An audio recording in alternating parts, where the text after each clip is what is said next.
9 मई के मुकदमात में जिन लोगों पर चार्ज लगा, जिनके नाम FIRs में आए, उनमें से जिस किसी ने भी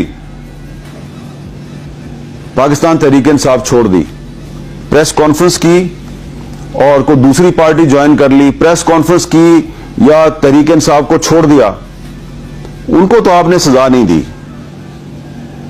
जिनके बारे में वीडियो क्लिप्स भी मौजूद हैं, वो नजर भी आ रहे हैं वीडियो क्लिप्स में, उनको तो आपने सजा नहीं दी।